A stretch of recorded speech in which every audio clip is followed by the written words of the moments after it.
This is the Bahamas Tonight, the Northern Edition. Good evening, I'm Sabrina Brown. It's great to have you with us.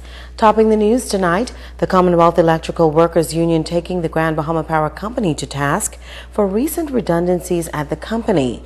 A union executive says the redundancies are union-busting tactics, and he's calling on the government to intervene. Natalie Martinborough has the story. President of the Commonwealth Electrical Workers Union, Leslie Lightbourne, says he finds the actions by management of the power company most disappointing and inhumane. He says of the 7 employees affected, 5 were union members and 1 was a union executive. He is convinced that it was a move to intimidate the union.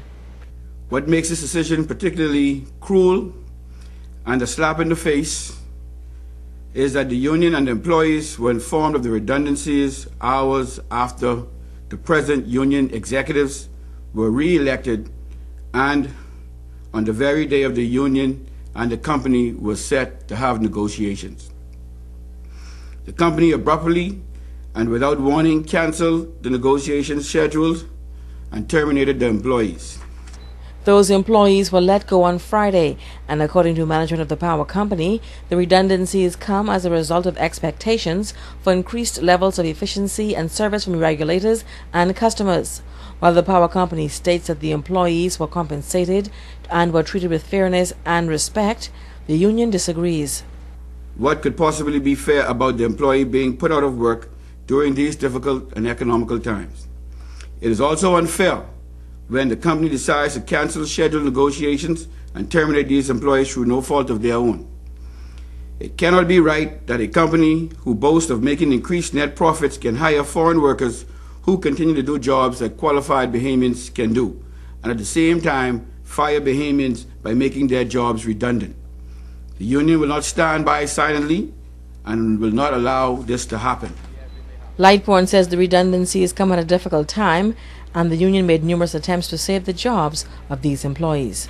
The union, through its attorney, on Friday again made a plea on behalf of some of the affected employees for the company to reconsider its decision and negotiate this matter. However, this was rejected by the company. A number of employees, also through the attorney, confirmed and reminded the company that they were at all times ready to undergo any additional training to fulfill any new position and allow union to negotiate the other details of the position. Despite these challenges, Lightbourne says the union will not be moved or intimidated. Natalie Martinborough, ZNS Network News. Thank you, Natalie. Now, Grand Bahama Power issued a response this afternoon reiterating that the redundancies were necessary to ensure improved levels of efficiency and service. According to the statement, GB Power is committed to the hiring and training of a local workforce and remains committed to an open and productive working relationship with the union. Meanwhile, the Grand Bahama Shipyard is facing similar charges tonight. Management of the facility is being accused of unfair treatment of Bahamian workers. These claims coming from contract workers who say they are being denied the opportunity to work at the facility.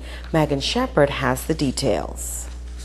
The employees of Claire Blue Maritime Limited are contracted to carry out skilled labor at the Grand Bahama Shipyard, but the workers say they have a number of concerns at the ship care facility. Director of Public Affairs with Claire Blue, Keith Cooper, says the challenges are many and he is hoping for a resolution. Some of the workers feel as though the expatriates that are there are sort of displacing them, which is understandable. And their ongoing training program requires that there's a partnership between the expatriates, the Bahamians, and the shipyard.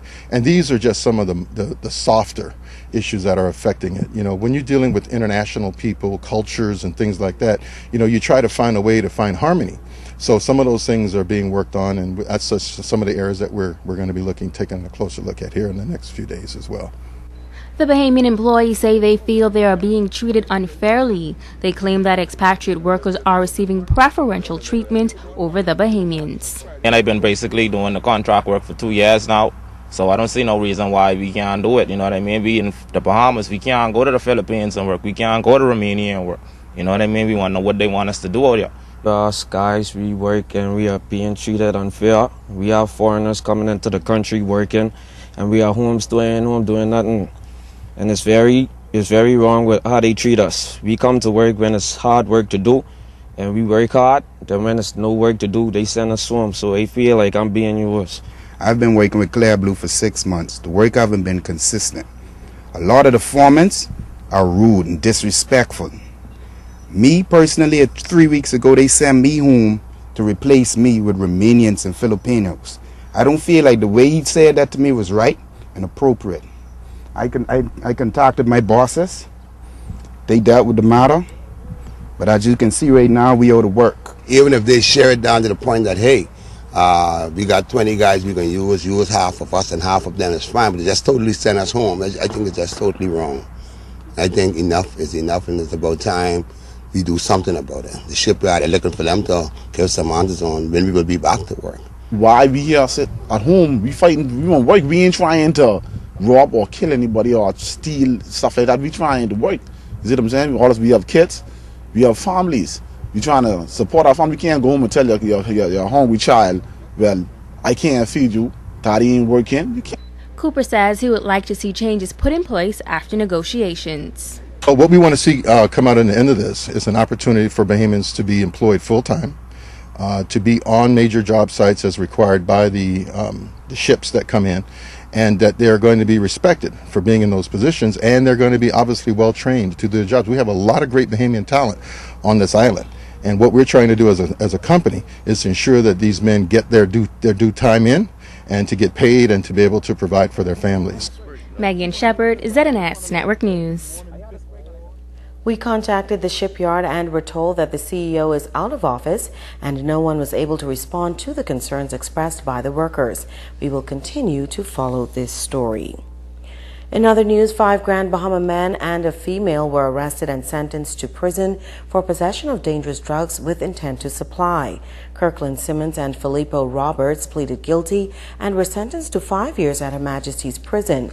Titus Morris was sentenced to 4 years in jail after pleading guilty to the charges. Godfrey Lang and Karen Heald pleaded not guilty and were remanded until later this year. Dejan Coakley was remanded until October 8th for trial. The group was arrested by DEU officers during Operation Blacklist. Stay with us. The Bahamas Tonight, the Northern Edition, is coming right back.